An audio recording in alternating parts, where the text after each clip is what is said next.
Call the meeting to order. It's 5:30 p.m. We'll start with the Pledge of Allegiance.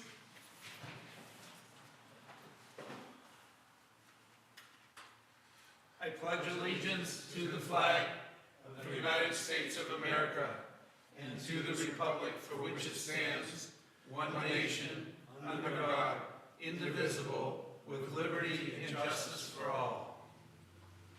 Before we get started, sometimes it's hard. Before we get started, sometimes it's hard to hear. Let's respect the speaker and not talk while someone is trying to speak. It's really hard to hear. And if you are speaking, please make sure that you use the microphone so everybody can hear you. Thank you.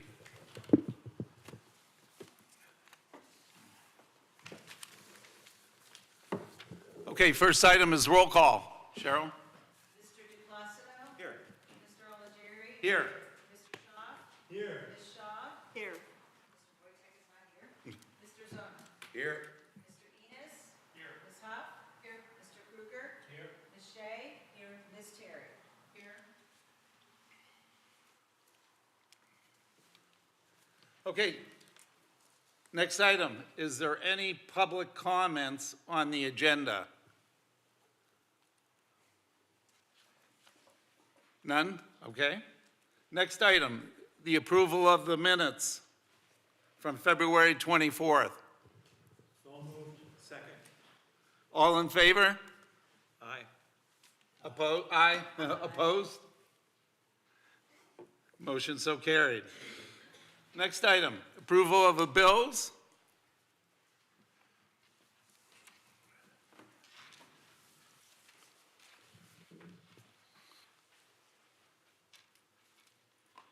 As submitted. As submitted. I'll make a motion. Do we, Second the motion. all in favor? Aye. Aye. Opposed? Motion so carried. I mean, the bills were for the recording secretary, the township duplication costs, and WQLN. Okay, new business. You have any new business to bring up? No? Next item are committee reports. We'll start with a budget report. Jim Dedit is not here. Bill is here. I have no structured report other than the bills that were submitted or they have reviewed and they're acceptable and we just paid it.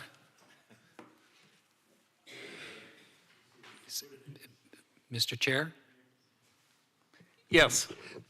since I'm the liaison to the Budget Committee, Toby Kordek from Public Partners, Mr. Dedit and I talked before he went on his vacation, and very clearly what it says here in the summary on the agenda, that there is research being done on other townships' budgets and audits, and he told me that that was going on. I thought I'd report that for him.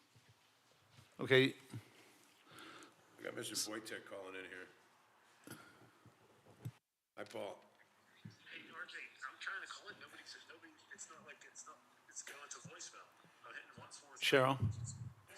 Paul's trying to call in. here, but I can't. Nobody's accepting my call up there. I'm hitting extension 143 according to Cheryl. That was the number.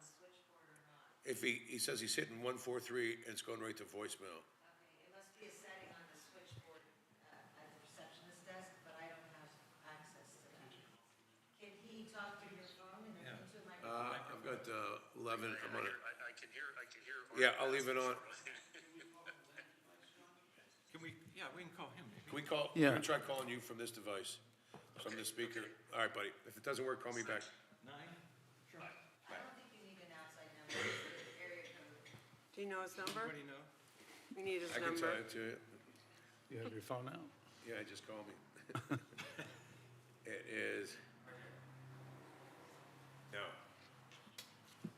There you go. Don't read it. Don't read it. Thank you. I wasn't. I was gonna write it down. I just said, don't do that. That's good.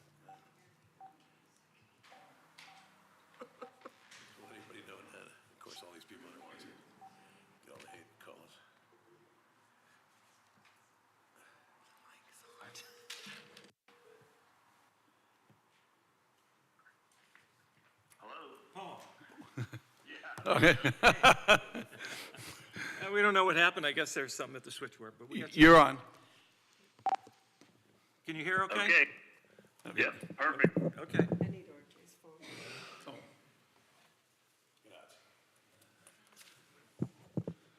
Okay, we're on committee reports. The next report is local government structure. Mr. DePlacido? Yes.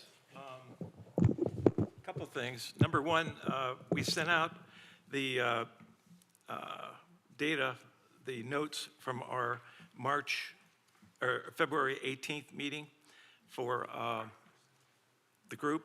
And if there's no changes to that, or if there are, let's get it corrected.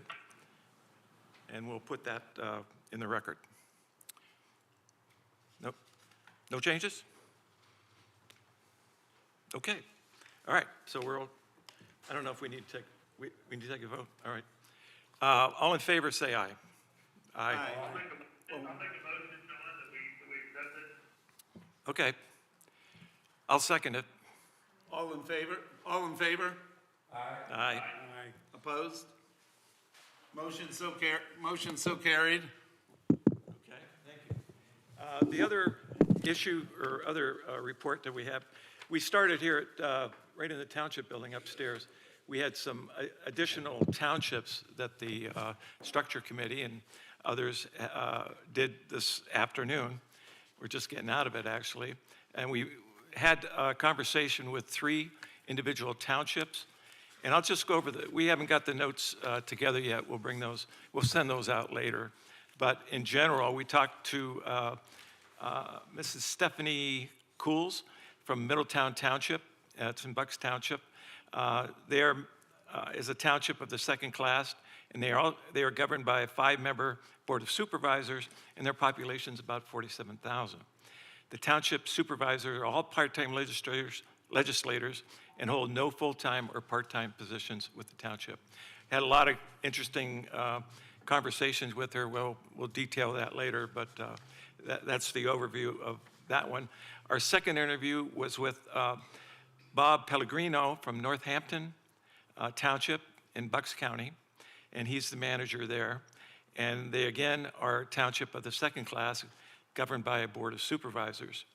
They have about 42,000 residents, almost what we have, and he has been there quite a long time. And one of the interesting things that we talked about with him is one of the board of supervisors is employed as a fire chief. And so we talked about that a little bit and learned a little bit more on how they're handling it. The third interview was with a gentleman named Bill Kamori, who was a retired person after 47 years as director of administration of Bensalem Township. He's been there that long, and he was there when they changed from one form of the Class II township to the other form.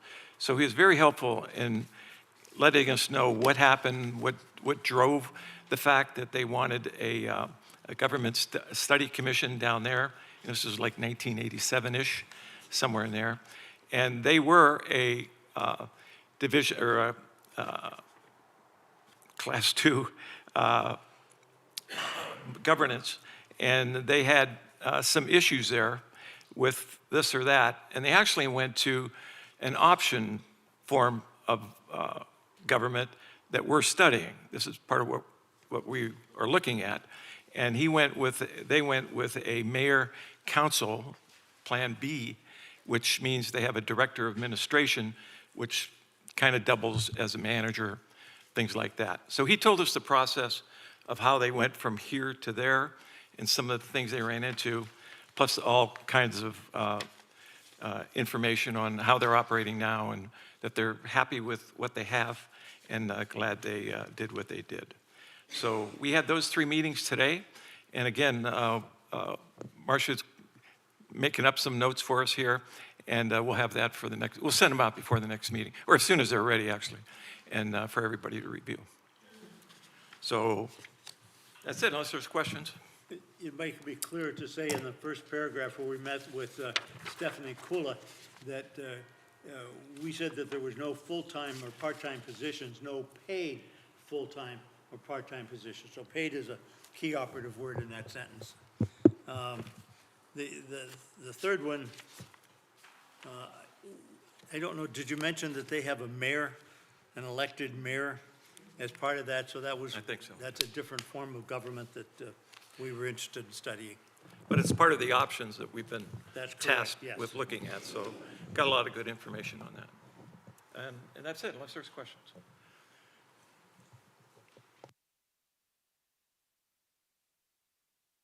Any questions from Ms. Blasso?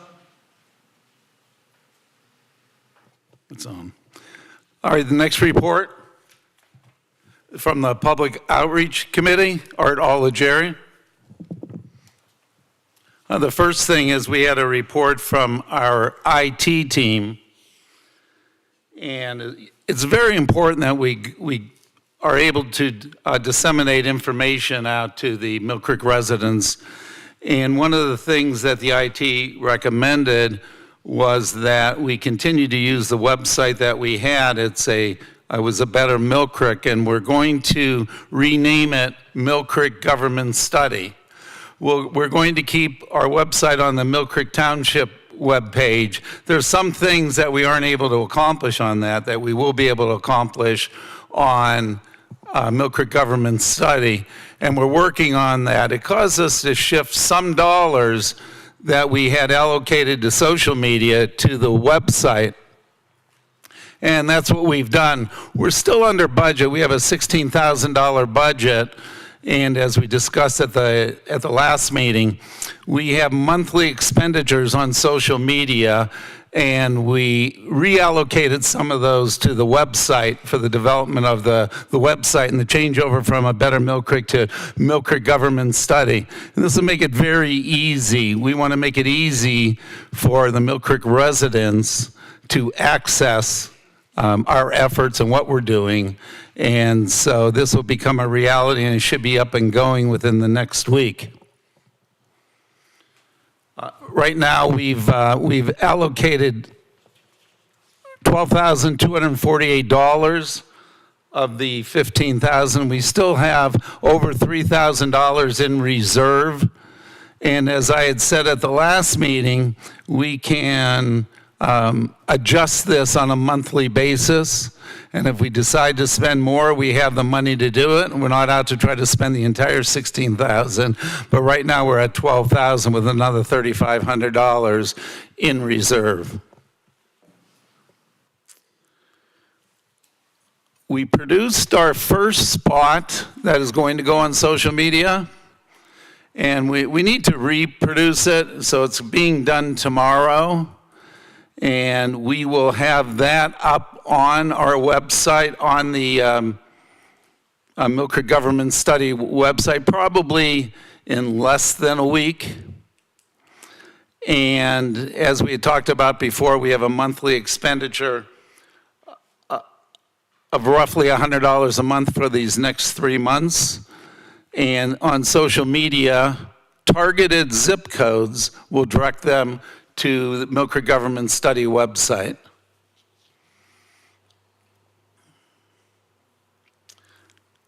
The committee decided that it would be good that each one of the commissioners would take a month and do the spot. For the lack of a better word, it's basically a TV commercial or a spot, except that it's not limited to 30 seconds. It could be 45 or 60.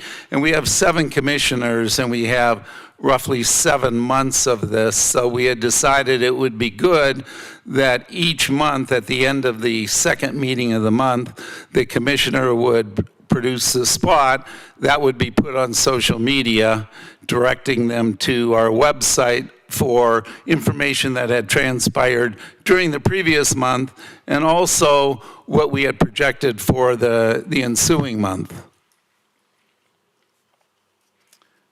We talked about at the last meeting the fact that we were going to place an article in the magazine in Mill Creek. And the cost of that was, I believe it was like $977. And we're going to do it twice. We're going to do it in the summer and also in the fall. The deadline will be coming up, I believe it's like April 2nd. That'll be released sometime at the beginning of the summer. And the fall one comes out around August. And we have, the committee is working on the copy for that article. We've also adjusted the television appearance on the 7 p.m. WICU telecast. Many times it's Inside Erie Politics. I've been informed by Philip Ward. It's just almost like a special interest or special news that runs from 7 to 7:30. That gives us some visibility. And we had decided that for the first spot, it should be Paul and I would be on that show, the chairman and vice chairman, and we would be on that on either March 25th or 26th. Mr. Wojtek is out of town, and when he comes back, I'll be going out of town. So those would be the first days that both Mr. Wojtek and myself could be on. And that also gives viewers an indication of what's going on. And, they know that we're working very hard on this government study. And they have that particular program does have a very high audience. So it gives Mill Creek residents awareness that something exciting is happening in Mill Creek. We also continued to discuss making sure that we get out to various Mill Creek groups, beginning in like August and continuing in September and October to educate Mill Creek residents on, what's going on, where we are, the progress that we've made. And in addition to that, we decided that it would be a good idea to have 4 town hall meetings at the advice of our public partners and throughout, perhaps beginning September 1st. Sometimes it's hard to get people together in the summertime. So beginning September 1st, we will schedule 4 town hall meetings, making sure that Mill Creek residents can come and understand what's going on in the Mill Creek government study. We thought having them in a school would be one, a fire hall another, this room here, the assembly room, for a third, and a fourth to be undecided. But we would have those 4 over the period of 2 months between September 1st and October 30th. And those dates and times will be announced at a subsequent meeting. Does anybody have any questions on the public outreach report? I just had one comment, Art. Paul? Yes. I wanted to comment and just show my appreciation and for the commission's appreciation for the hard work you guys are doing on that committee. I know getting that alternate website set up was pretty important for us to be able to get information out to the residents of Mill Creek and businesses. So I just want to applaud you guys and give you guys the kudos for the hard work you're doing to achieve that. And just thank you for all your efforts. Thank you very much, Mr. Wojtek. Thank you to the IT team of Kim and Doug. Next item on the agenda, Committee of the Whole report. Mr. Foreman? Thank you. You can hold on to it in case you want to chime in. Okay. There's already a mic in the room who's standing on 2 legs. And then we have another mic. So it's a 2-mic room, so to speak. Okay, enough of the punishment. I would like to present now in summary form and encourage interaction, discussion.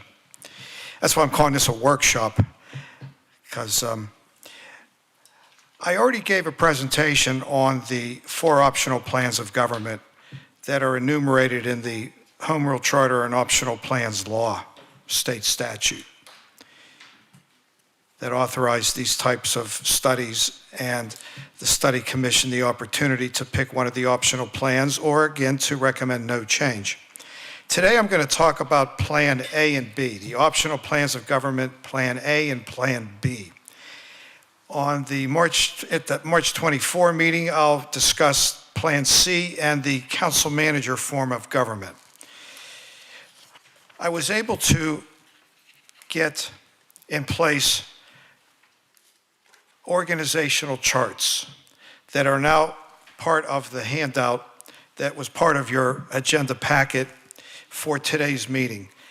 I think it'd be a good place to start for discussion before I go into some of the bullet points that are characteristic of the Plan A, and then we'll look at the Plan B organizational chart, and I'll go into characteristics of that as well. Now, the point of this is, we'll have Jerry pass out, I guess, some extra organizational charts for those that don't have their packet. Okay, thank you. Now, again, a couple points I want to make. One is, as I was learning in school and in my jobs, I realized that redundancy and repetitiveness is an effective form for me to learn, to gain a working knowledge of information that I needed to discuss and answer questions about, and just to become comfortable to the point where I could talk about it right now with technically not having to look at notes per se.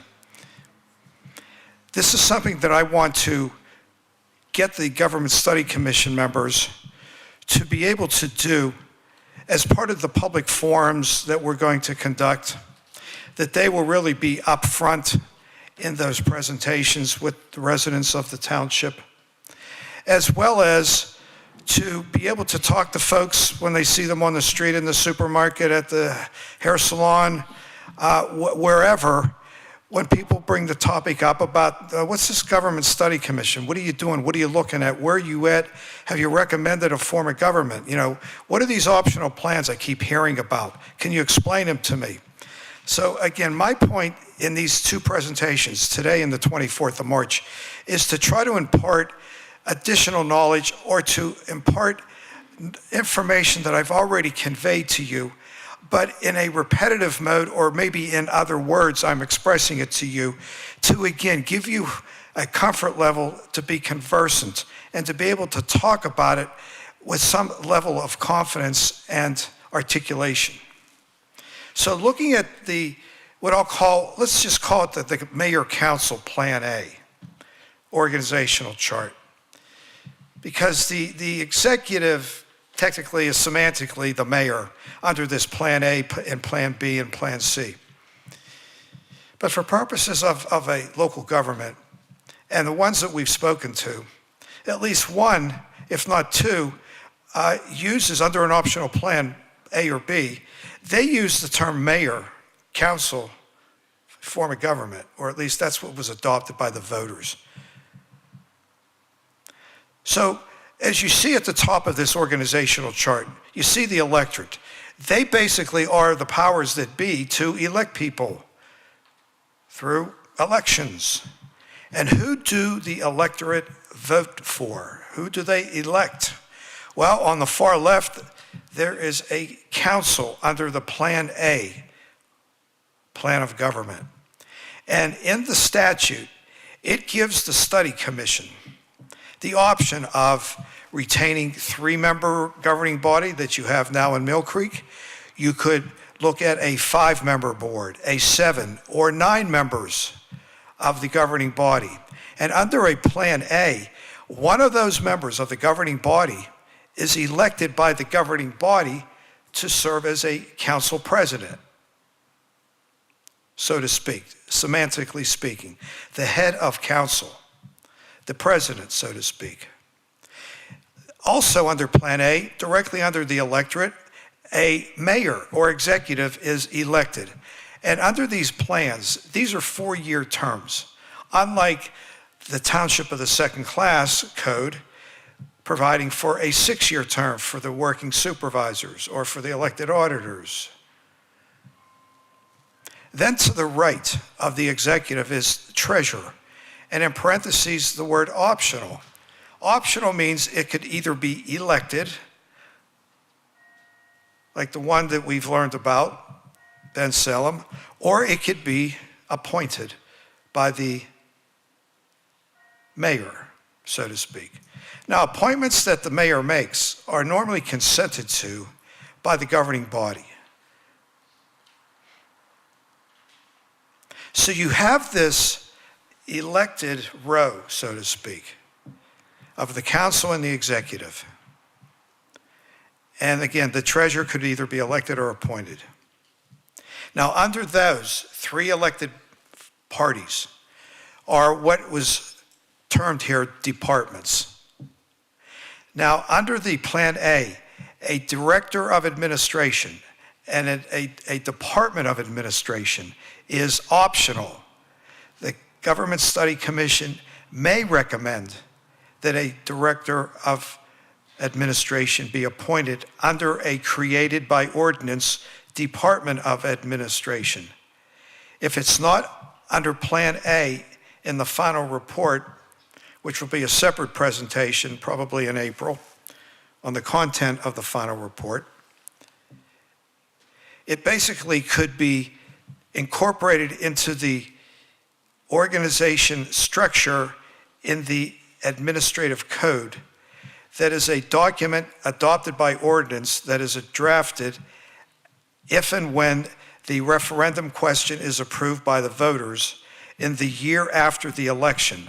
Hypothetically, if the Government Study Commission recommends one of the optional plans of government and the voters embrace it and approve it, in year 2026, an administrative code is to be drafted that really is a supplement to the optional plan of government that lays out the powers and the duties and the responsibilities of each of the operating departments, the power of, it could either be the mayor or the council or a manager or director of administration, and the various operating departments that you see in the lower row on this chart, again, labeled as departments, as well as embracing and incorporating financial policies, personnel policies, and the like, that basically makes up an administrative code that, again, is adopted by an ordinance of the governing body and can be amended by an ordinance of the governing body in future years out of necessity. So at this point, are there any questions on the organizational chart, Mayor Council Plan A, as you see it graphically on this first page of the presentation? Now, as I go through the characteristics, feel free to ask questions, even if it's about the chart. Michael, So let's talk about, again, quick question. sorry, John, yes. Under this, Mayor Council A form, council, or the mayor, if you want to call him that, the executive, which are the supervisors, I'll call them that, and the treasurer get reelected every 4 years or some sort of term. Correct, So or that could change. It will change possibly every 4 years. those, or stepped. those people could change. Members of council, the mayor, and the treasurer, if the treasurer, based upon a recommendation of the study commission, is elected. Okay. So and it allows for a Department of Administration, which is optional, Under Plan A. under Plan A. So if that doesn't happen, then the whole hierarchy, I'll call it, of that. Well, if it doesn't happen in the recommendation of the Government Study Commission that ends up in the final report, it could be that once, if and when this proposal passes by voter approval, the township may or may not choose to create a Department of Administration when drafting the administrative code. But at this point, it's up to the commission to say yes or no, we want a Department of Administration with a director. If you choose that, that would be Plan B, which mandates a Director of Administration leading a Department of Administration. And that would be a hire, That would be a hire of the mayor which with lends, consent of the council. which lends itself to some consistency in operational. That's correct, because the Director of Administration is an apolitical individual that has experience, expertise, and some direct hands-on experience in some similar role in another local government as a manager, administrator, director of administration, something at that high level of management of a municipality. And the optional plans all say that these types of managerial positions are selected based on a criteria of experience, expertise, and merit. Okay, thank you. Thank you. So let me go through some characteristics of this Plan A.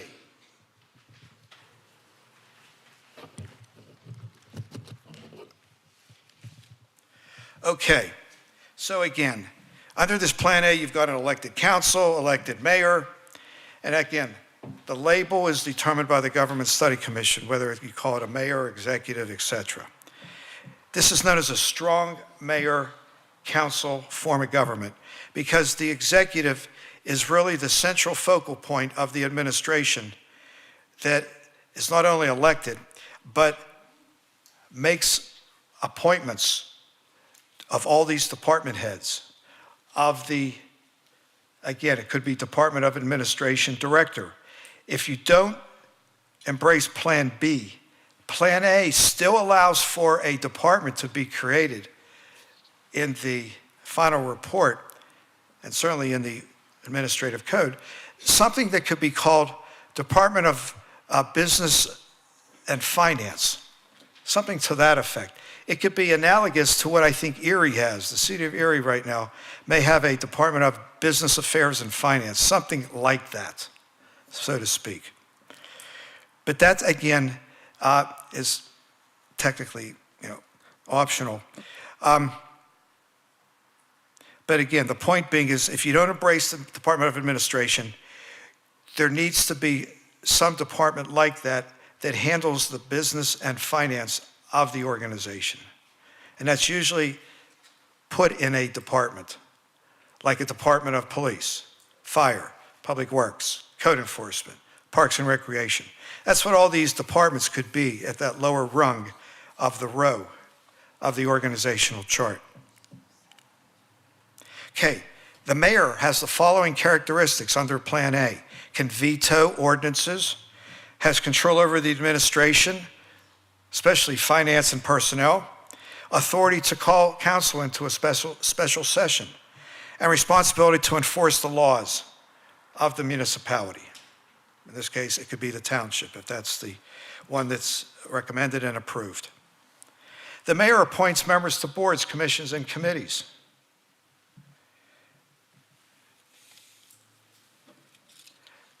Let's move on.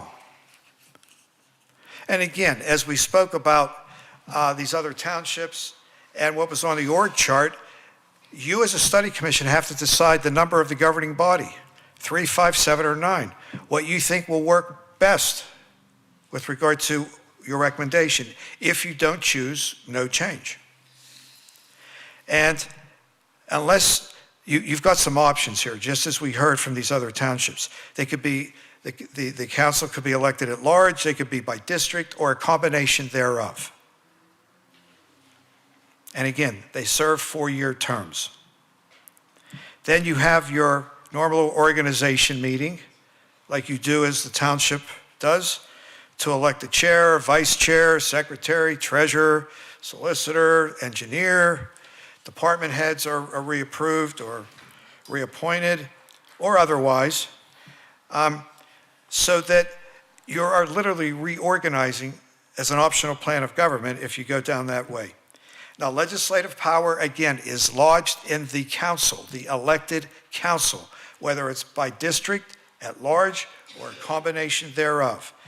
Some of the things that the legislative body does, they adopt the budget, they adopt the capital improvement plan, they approve contracts, they approve tax rates, real estate, earned income, local service tax, otherwise. They adopt ordinances and resolutions.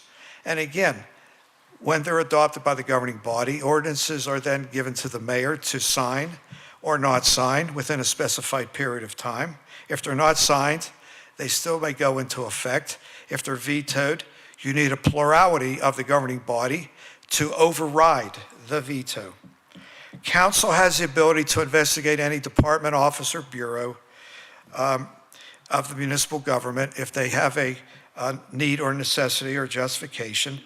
And council normally appoints a municipal clerk or secretary. But this is technically set forth in the administrative code, the appointment power. And as I said earlier, the administrative code is written and adopted in the year after this question is approved, if it's put on the ballot.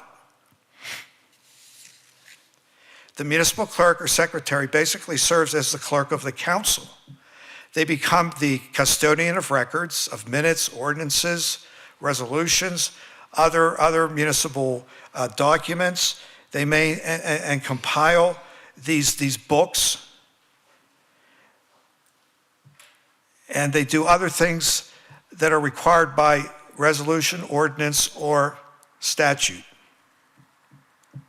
Prior to the appointment, it basically says in the statute that the municipal clerk, just like the director of administration or the manager, has to have some qualified training or experience to perform the duties of the office.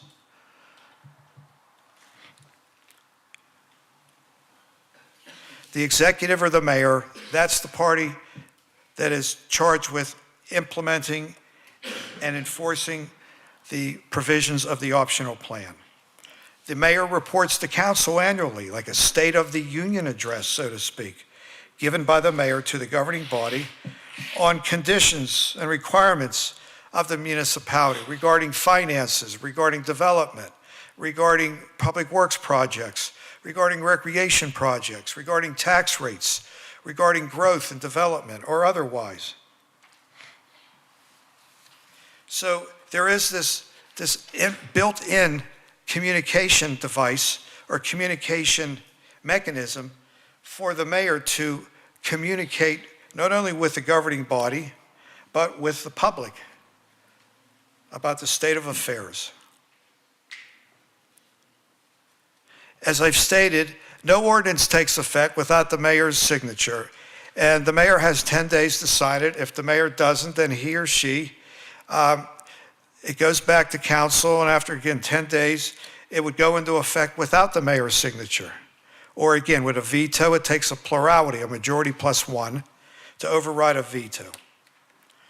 The mayor is certainly invited to attend council meetings and may participate in discussion, deliberation, debate, provide information, but has no vote to approve or to not approve something, so to speak.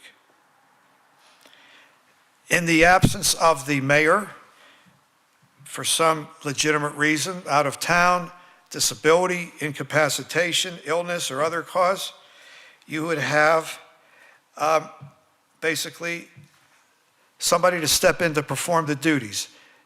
It technically could be a member of council. It could be the president of council. Or it could be a department head. It says here, the mayor shall designate any department head to act as executive in lieu of or instead of the executive for some normally temporary period of time. So it's a department head, one that reports to the mayor under Plan A.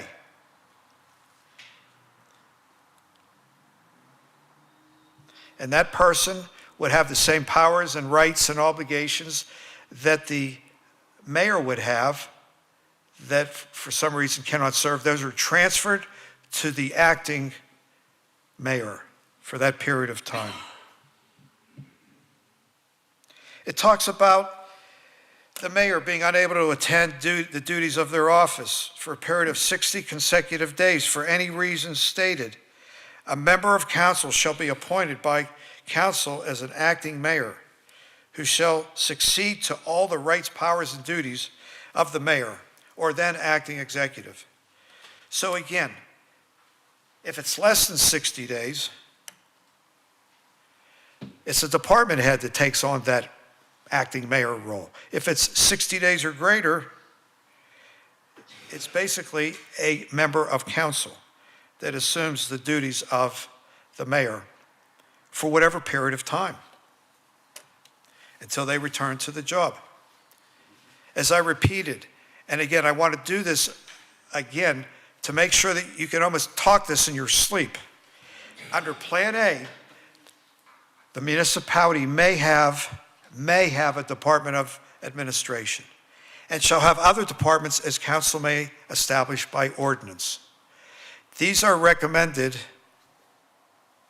per se in the final report, but ultimately end up in the administrative code if and when the change in government is approved. Each department is headed by a director who is appointed by the mayor with advice and consent of council. They shall have a solicitor who shall be appointed by the mayor with the advice and consent of council. Each department head and the solicitor serve during the term of office of the mayor, appointing those parties, and until the appointment and qualification of his or her successor. No member of the municipal council shall head a department. That is consistent through each of the 4 optional plans. The mayor may remove a department head for cause, after notice and an opportunity to be heard, due process. Prior to removing a department head, the exactor shall file a written report or a notice of his or her intention to council. The removal becomes effective 20 days after the filing of the notice. Department heads appoint their subordinates within that respective department. Under procedures that are established based upon a personnel system that is municipal organization-wide, which includes written procedures for the appointment and promotion based on merit and fitness as demonstrated by exam or other evidence of competence for the position. The personnel system is governed by personnel rules, which are prepared by the executive, the mayor, and submitted to the council for adoption and/or amendments, unless they're otherwise arrived at through a collective bargaining process. The mayor presents the municipal budget, prepares the municipal budget with the assistance of the Department of Administration, if there is one, or other officer designated by the mayor. This could be hypothetically under a Plan A. Instead of it being called a Department of Administration, it could be called a Department of Business Affairs and Finance, where the business of the municipality and the finance operations operate under and out of that department and that department director. Council has the ability to amend the budget, to reduce any items, and any increase in the items shall become effective only upon an affirmative vote plus 1 of council, which is a plurality, majority plus 1. So the optional plan choices put language in there that require any changes to an annual budget that the council makes is a higher bar to reach than just a majority. It's a majority plus 1. And of course, it has to be introduced and passed by the end of the calendar year for the following year. Just as the township code permits, after a municipal election, the governing body or the executive may submit an amended budget to council to give final consideration to, which all has to be completed by February 15 of that year, that subsequent year. Again, municipal election, council meets, organization meeting to organize. They may choose to pass a motion to reopen the budget or that the executive, the mayor, submits an amended budget or makes a request to submit it, and at a future meeting has that discussion with the council. And the council has to sign off on it again by February 15. So, we've seen the Plan A organizational chart. Before I go into Plan B, does anybody have any questions, or they want some clarification, or they want me to go over something again? Yes, RJ. Michael, I have a couple questions, and this is kind of, since we've only had one of those in the 8 or 9 townships that we've discussed, I'm asking you and your counterparts here with your experience, how common is this Plan A form of government in Pennsylvania?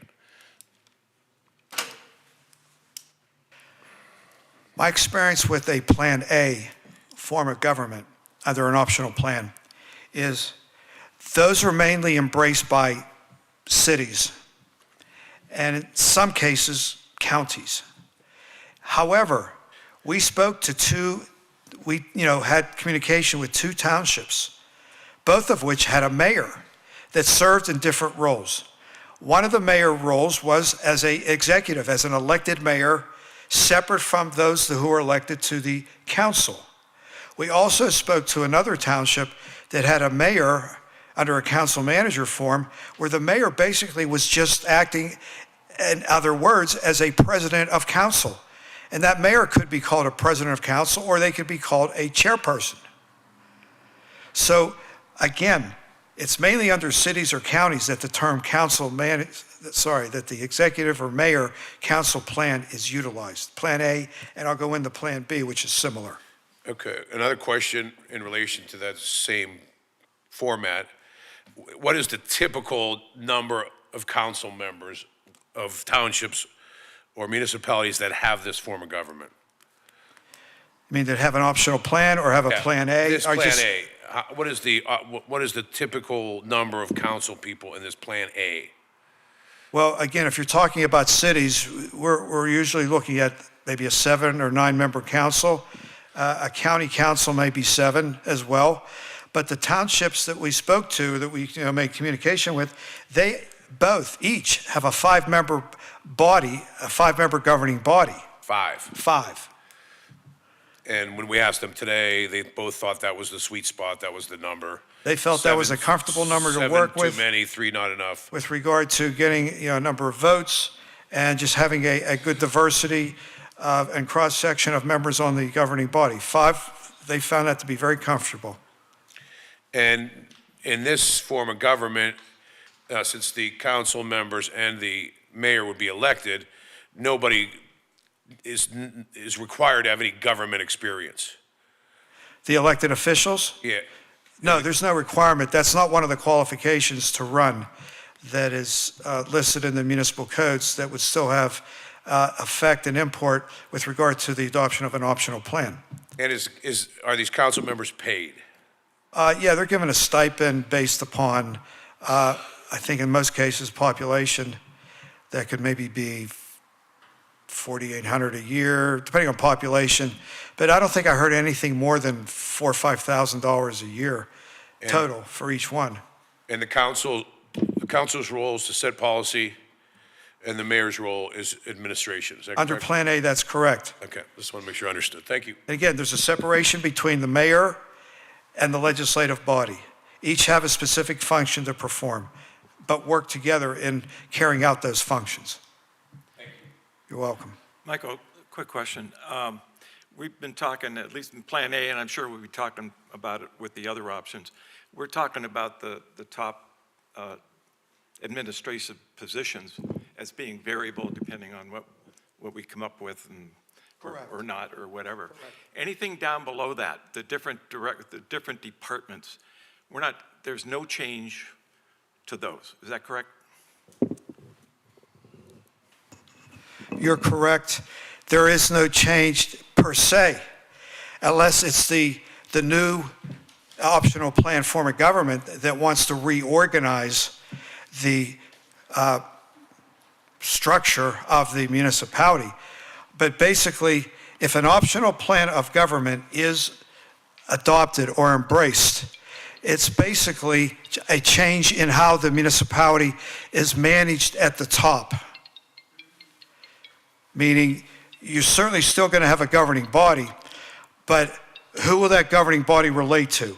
It could be a mayor with a department, with a director of administration, or it could be a mayor with a Plan A, again, hypothetically, a Department of Business Affairs and Finance. It could be a council dealing with a manager under a council manager plan of government. But below that level, normally there's no change in the operating departments per se, unless, again, the new form of government, through their own discretion, exercises their, again, ability to change the lower structure of the government operation. Just as the township could do that now. They could reorder departments, combine, separate out, condense, consolidate, et cetera, or create new departments. One other question. You touched on it briefly, the at-large for electing supervisors or council, whatever you want to call it. There's at-large and then there's by district. How does that work? And how would you, we have 23 districts in Mill Creek. How would you rearrange that, or how's it typically done, I should say that? I mean, if you want to go to a by district or a combination thereof? In general, how does that work? How's that work? Well, in the final report, the Government Study Commission would decide how many districts would be created of relative equal proportional population, meaning relative representation, and there would need to be some research done through the election office of the total population of Mill Creek, based upon, I guess, the last census, and how that would be divided up into their respective districts that the Government Study Commission would recommend. If you want to do just hypothetically, instead of 5 at large or 3 at large, whatever number you recommend, you could do 3 districts or 5 districts, but they have to be of relative equal proportional population. But again, you would get that data from the county election office, and in a sense, you'd almost be acting as an apportionment committee, drawing the alignment of districts. And the at-large is? At-large is just the entire township, as each member who's elected represents the entire geographic boundaries of the township, which doesn't change the way it is now.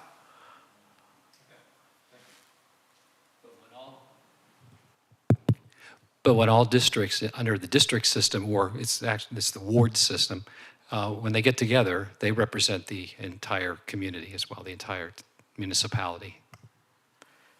Yeah, they represent designated areas within each ward. But they act as a unit.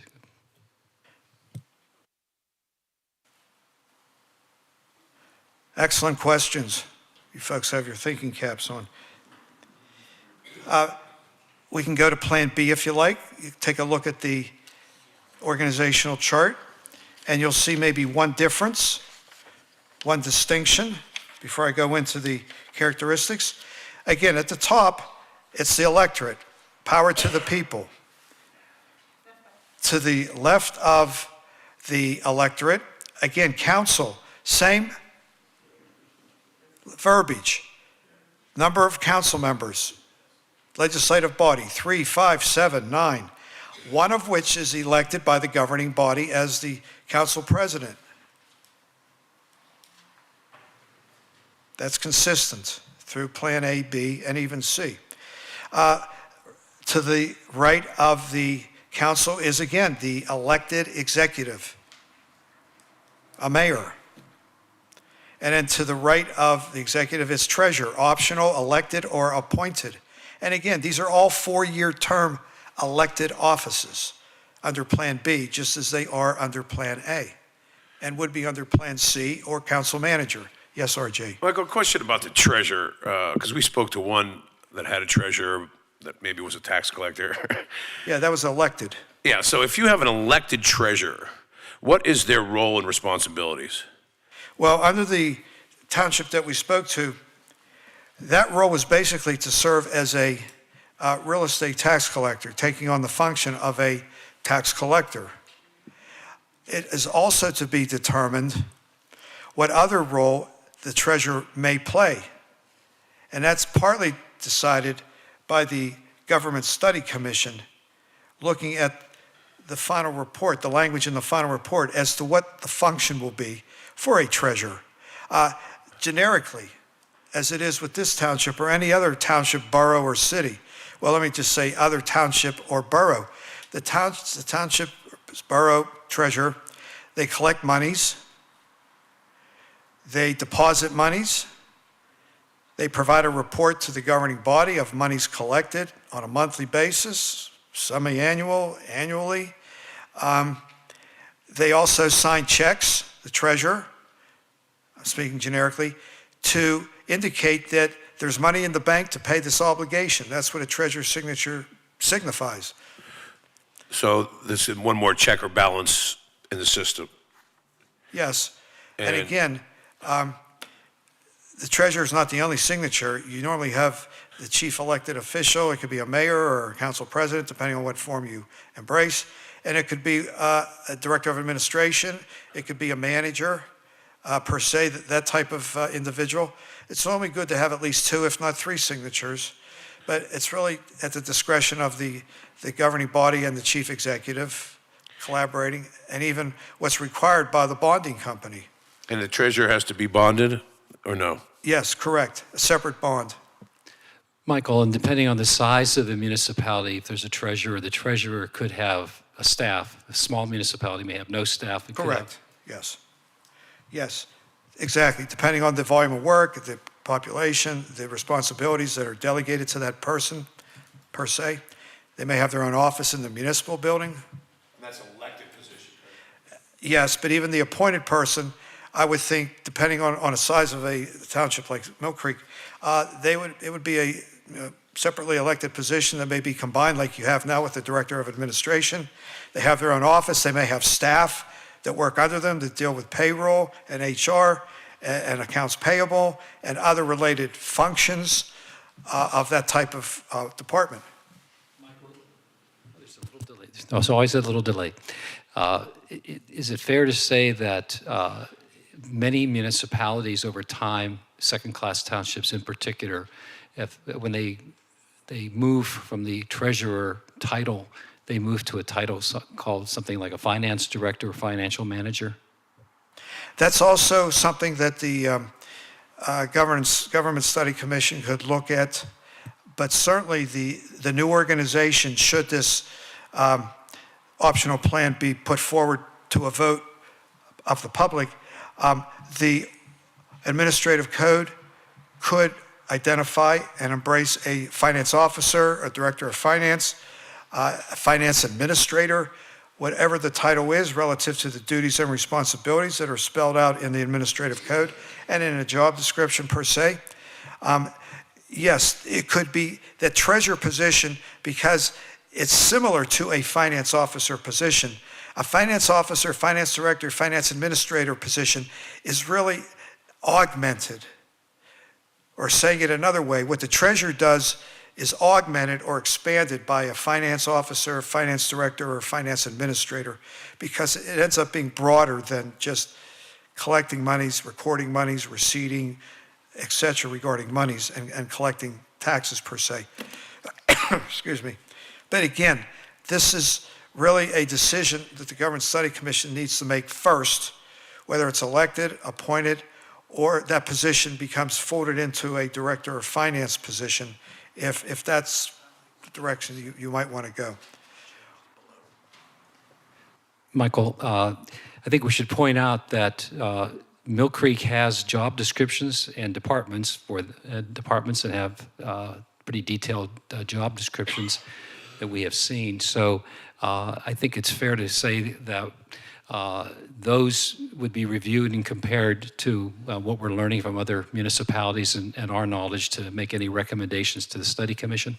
Correct. The job descriptions are part of our due diligence, as well as sharing that information with the study commission to, again, become more comfortable and conversant about the current township organization and even what the proposed township organization could look like under one of the optional plans. Yes. So I'll proceed with Plan B. Again, Mayor Council Plan B. It's very similar to Plan A, and I'll point out the differences. But again, you still have these elected folks, 4-year terms, municipal elections. It's still known as a strong mayor, council form, strong mayor, plan of government, because the power to execute, to implement resides in or under the executive. And that person that the executive or mayor appoints to implement the policies of the council, but also the policies that have been proposed by the executive or the mayor that have been approved by the council, and it's under the office of the executive or the mayor where the implementation is responsible. Again, this executive or mayor can appoint committees, boards, or commissions. Same with the organizational chart, 3, 5, 7, or 9 members as recommended by the study commission. You could have at large, you could have by district or ward or combination thereof. Again, I'm going through the similarities, the commonalities per se. And again, the first Monday of January after a municipal election, the council can assemble and they organize with a president, vice president. They reappoint the various department heads based upon a recommendation of the mayor and other appointees, and even someone to act in the absence of the president, which would be a vice president. Legislative power, again, is lodged with the legislature, the council, adopting the budget, contracts, tax rates, ordinances. In terms of contracts, they're approved by the governing body and executed by the mayor. Again, the council can conduct investigations. Municipal clerk is appointed as set forth in administrative code. Again, based on merit hiring. The mayor enforces the optional plan and ordinances. And again, the mayor reports to the council an annual report, State of the Union. The mayor supervises the departments and shall require each department to make annual reports or other reports of work as he or she deems necessary. Ordinances adopted by the council, again, they take effect in 10 days with or without the signing of the executive or the executive vetoes. It's a plurality, majority plus 1, to override the veto. And again, ordinances don't take effect until 10 days have passed, with or without a signature. I'm just repeating what I just said. The mayor can attend meetings, can participate, discuss, but cannot vote. And again, inability of the mayor to perform their duties, the department head would step in, and then anything after 60 days, a member of council, normally the council president, would step up and act as the mayor. Plan B mandates that a Department of Administration be created with a director overseeing that department who is appointed by the mayor with the consent of the governing body. Director of Administration and solicitor are appointed by the executive. The director need not be a resident of the municipality at the time or of the Commonwealth, and she shall have, exercise, and discharge the functions, powers, and duties of the department. Director of the Department of Administration, under the oversight and supervision of the mayor, shall have the following powers and duties. And again, I'm repeating what I talked about earlier, but there's nothing wrong with cementing this information more in your mind. And it's very similar to what a manager does under a council manager form of government. Assist in the prep of the budget, administer the budget, administer a central purchasing system, administer a personnel system, administer a accounting or a financial management system that accounts for assets, liabilities, revenues, expenditures, fund balance, to give you a true picture of the financial condition of the municipality, and to perform other duties as prescribed by council or through the administrative ordinance or as the mayor may direct. All department heads report to the Director of Administration, who reports to the mayor. The mayor shall have the power to remove department heads, including Director of Administration. And again, the mayor gives notice to the department head for an opportunity to be heard prior to removal, and the mayor files a written notice with the governing body of his or her intention to remove this person, and then the removal takes place after 20 days. And again, department heads appoint their subordinate employees and officers under procedures that have been established in a personnel system regarding hiring and firing and promotions and those types of issues. Written procedures for appointment and promotion based on merit and fitness as demonstrated or by exam or other evidence of competence for the position. Lastly, the personnel systems governed by personnel rules, which are prepared by the Director of the Department of Administration, proposed by the mayor to the governing body to approve, normally by a resolution.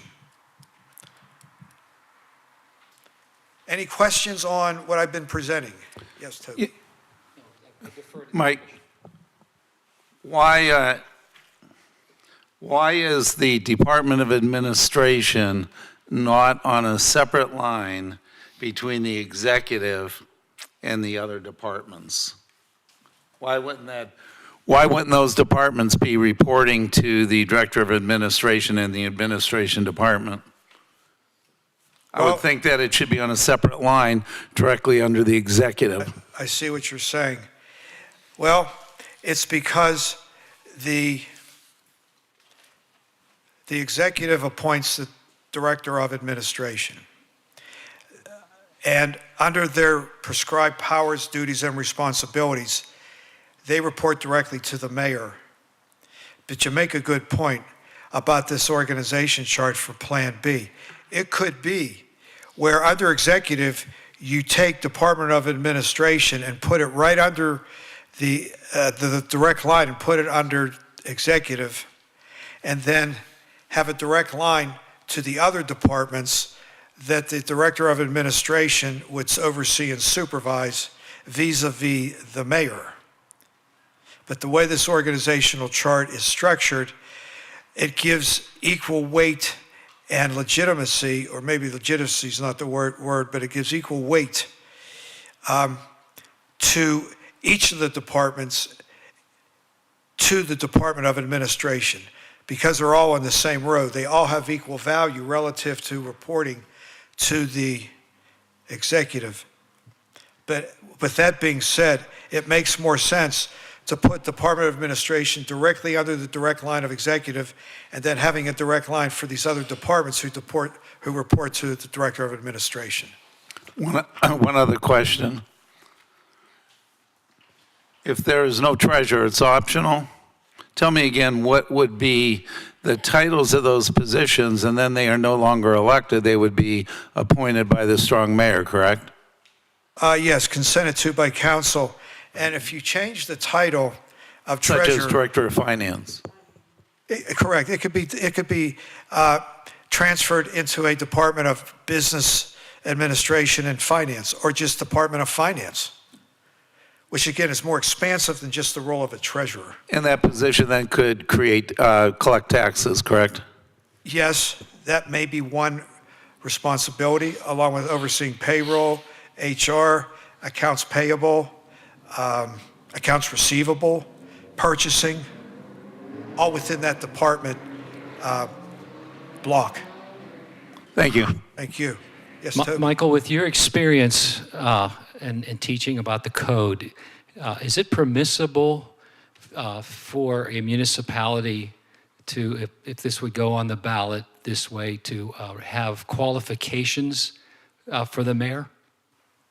That would be spelled out in the administrative code, Okay, but it can't not be. in the final report. Otherwise, it couldn't, because the statute doesn't specify qualifications. Correct, it does not So specify. a study commission couldn't, quote, impose those or enter those into. You could enumerate those in an administrative code, But- which again is a supplemental document to the optional plan Right. to give greater definition to the roles, responsibilities, and the functions of the electeds, the mayor, the council, if you have an elected treasurer, and the department heads who are appointed by the mayor, technically, or by the director of administration with the consent of the executive and the council. So, yeah, it just depends, but normally that's the case. Thanks. Does that 1 year apply for that administrative code? You said 1 year later? Yeah, hypothetically, if the referendum if you, the study commission, choose to pursue one of the optional plans, and it goes in the final report, and it goes to the election bureau within a specified period of time of the November 4 or 5 election of this year, if it passes, and you have a new optional plan of government to work with, the administrative code is to be drafted in 2026. And a transition committee is supposed to oversee that. The governing body, the Board of Supervisors, appoint the transition committee members, some of which are Government Study Commission members because they have knowledge and they've been part of the process and have some insight into the decisions that the study commission made and what it was recommending, so that that could be shared with the party or parties that are drafting the administrative code. That would often be the case, provided you have the stamina. Stamina? Got it. Got it. Just a little bit. Now, be mindful that you can, and again, I'm not a lawyer, but my experience has told me that you can't create standards or criterion for elected officials that may end up being well beyond the pale or raising a high bar that may not be reasonable. Or it may be exceptional, so to speak, that you rarely see it elsewhere. But Michael? again, be mindful that the township code, by qualifications, at least 18 years of age, registered voter, and live in the township for at least a year before you run for election. Michael, Yes, we spoke with Ben Salem today, correct? yes. That's the most populated township in the Commonwealth, correct? Second-class township, yeah. Second class, most populated, only maybe 8,000 larger than Mill Creek. And they have this type of government, correct? They have a council, they have a mayor, council, form of government, Plan B, Plan B. because they have a Department of Administration. And prior to that, they had they had 5 supervisors? Yeah, a second-class township code, 5-member board of supervisors. And they had did they have a business manager? I believe they had a manager more entitled than substance, from what the manager, the director of administration that we were talking to said. And they had, a couple of those 5 supervisors were roadmasters, correct? That's what I remember. Earlier on in their history. Earlier on, before that. So when they decided, and it was by electorate vote that they decided, much like what we're doing here, to move from the 5 supervisors to the mayor council Plan B. They had It still study retained commission. 5 members of the governing body. The study commission was in the late 80s. I think it was 87. So it was after that? Yeah. Okay, so I want to make sure I understand that. And they currently run by this same mayor council, That Plan B, plan of government, yes. and that was the one that had, the mayor's been there for like 24 years? Long term. 34 years the mayor's been there? I think it was. I think the first digit was a 4. 34 years? And he's a farmer from the area.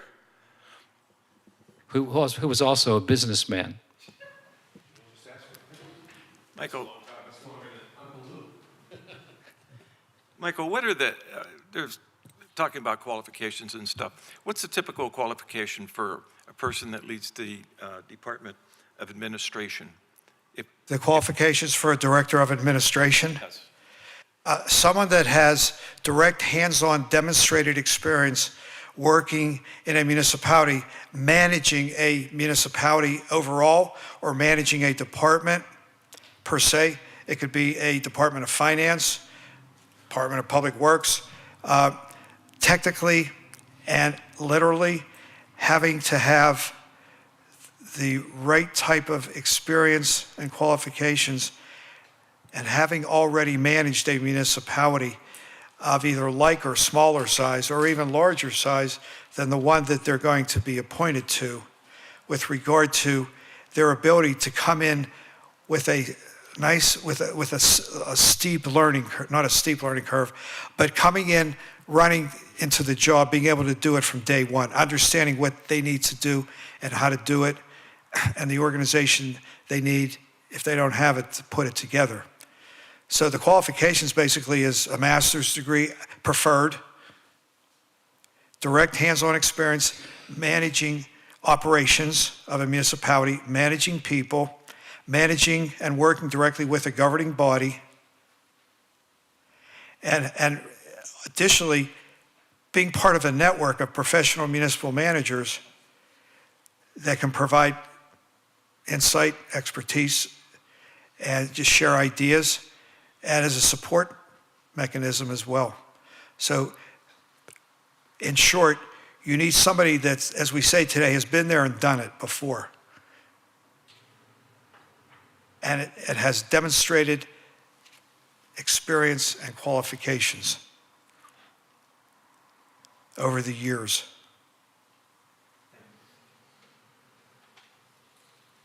Again, all the optional plans require merit, that the person be hired based on merit. Because this is your central administrative officer, whatever title you give it. The generic is central administrative officer, chief administrative officer.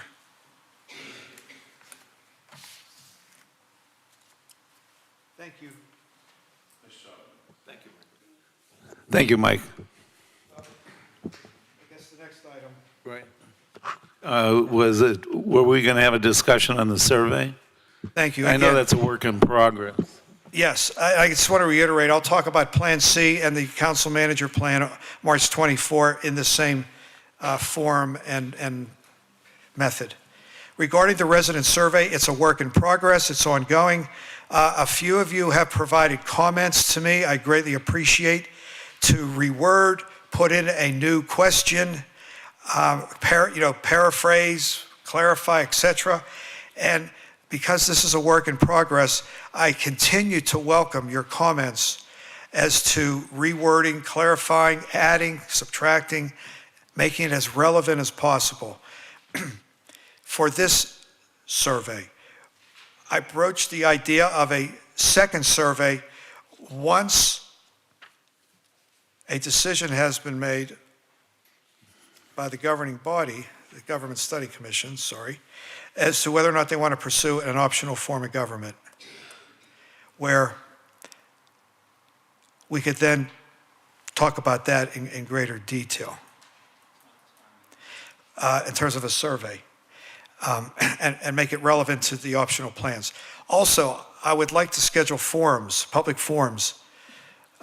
March may be too early, but certainly April and definitely May, to reach out to the public, to explain to them what the 4 optional plans are that you are considering, you are studying, you are deliberating over, you're learning about, you're thinking about it, you're beginning to maybe formulate some sense of your knowledge base as to what may work for Mill Creek if you make a recommendation.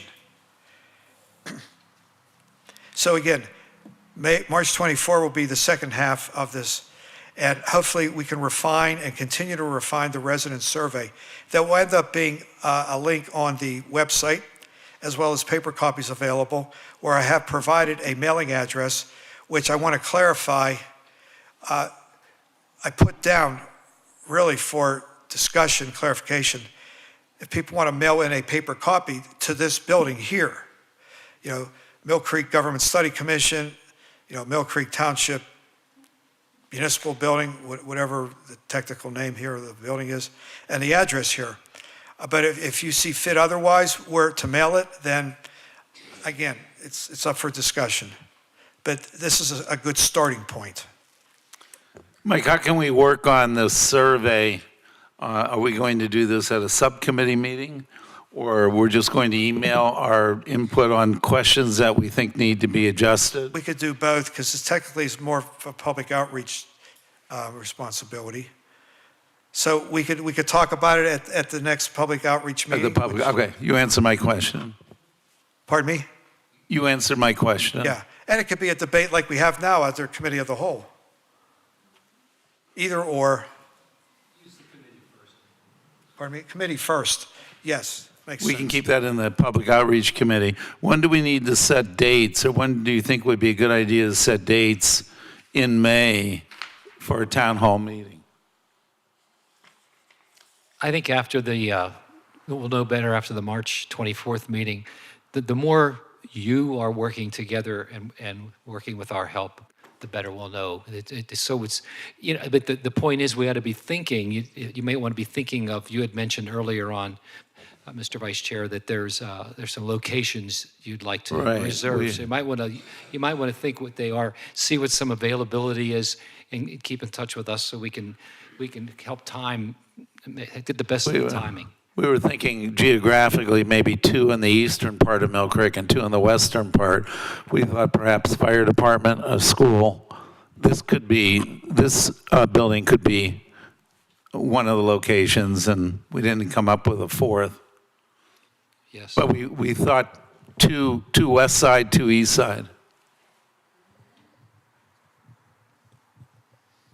So we perhaps might select that in a meeting in April. Okay.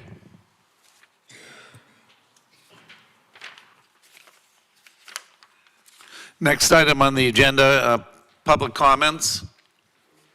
Does anybody have any public comments? Let's try to keep it to 3 minutes. Oh, I'm sorry. I skipped one. Other business.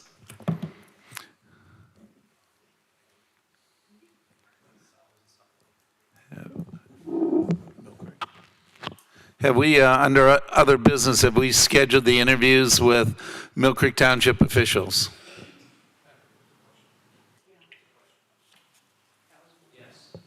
Yes? I think, okay. Yes, Is it May 24th? no. March 24th. Or March 24th. And that's done. So we're scheduled to meet the Board of Supervisors Correct. on March 24th. Correct. Okay.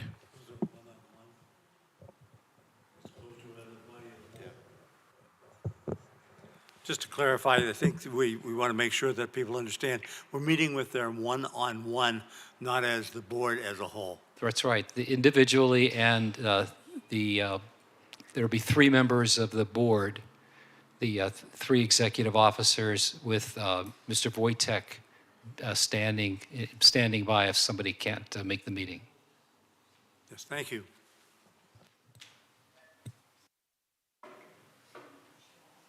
Is there any other business anybody needs to bring up? Okay, next item, public comment. Mr. Savidio. I can address it back here. Mr. De Placido, all the names of the townships and you guys were talking to this week, that's all public information. I mean, it's put out, it's going to be in the website or, you talk very fast. I mean, I can't keep up with the way you're talking, writing down. Well, number one, yeah, I mentioned all those groups. Yeah. I'm sorry if I was a little No, fast. it's not that you're just saying it. Yeah. But- I mentioned it, and like I said, we have notes on that. This is like an informational type meeting. Sure. And when we get those together, we're going to review them and go from there. will be put out to, it will be put out to the residents. Oh, yeah, yeah. Okay, secondly, you know, you talked about the survey. You talked about stores, you know, aren't you going to just direct this at Mill Creek residents? I mean, you could be in a store, them people could be from Waterford, could be from Ohio, they could be from everywhere. You aren't going to go out and direct it towards them, correct? I don't think anybody said anything about being in stores. It's going to be on the Oh, yeah. website. Go ahead. And we also, we may have them here. We haven't finalized it, but there's no intent of having them in public places where non-Mill Creek residents can fill them out. In fact, the first question on the survey is, are you a Mill Creek resident? Well, it was just brought up before that way. If you go back to your minutes, you'll find out. It was But it's all right. no stores. No stores. Yeah, all right. No, I just clarifying that. And then all these dates for these 2 East, 2 West, they're all tentative, because if you possibly decide you don't want to change the government, then you aren't going to need those public meetings in September and October, because you're pretty close to the election. We want to make people knowledgeable on the plans of government that we're looking at, and we certainly are not going to have a decision yet, so we just want to keep the public informed about what we're doing, what we're considering, and hence the purpose of the May meetings. Got that. I just say it's tentative. I would say tentative. I would use that word. But that's me. Even a I no, understand. Go ahead, I'm sorry. even a no decision is a decision. Yeah, all right. So it's better to be informed than not. Agree. Thank you. Nice point. Thanks. That's it. Okay. I appreciate it. Any other comments? Public comment?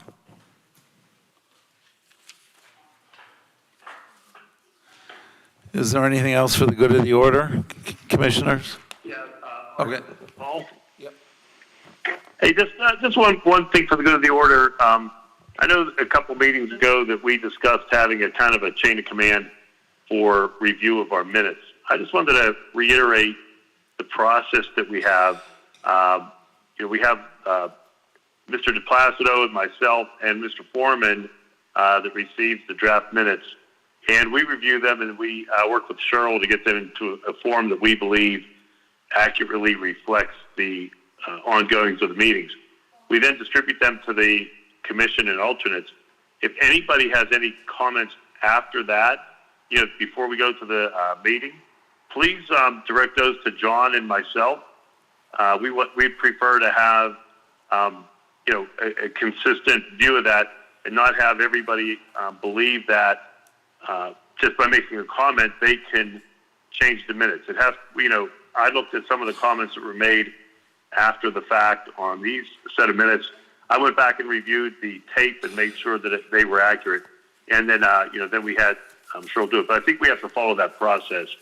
Anytime comments are made to minutes that are distributed, let's stay with the process that we had established a few meetings back, where any comments would come to Ms. John DePlacido or myself, and then they would be worked into the draft minutes, which would then be put up in the packet for the review by the commission, and the vote would then be taken at the next meeting. I just wanted to reiterate that to make sure we're all on the same page.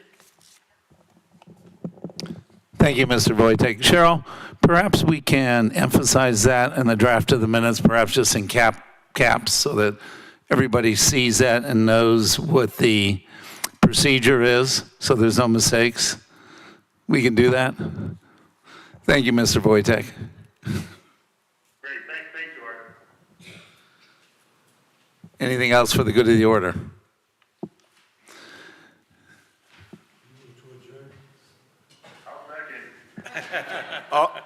All in favor? Aye. Opposed? Meeting adjourned. Thank you. Thank you.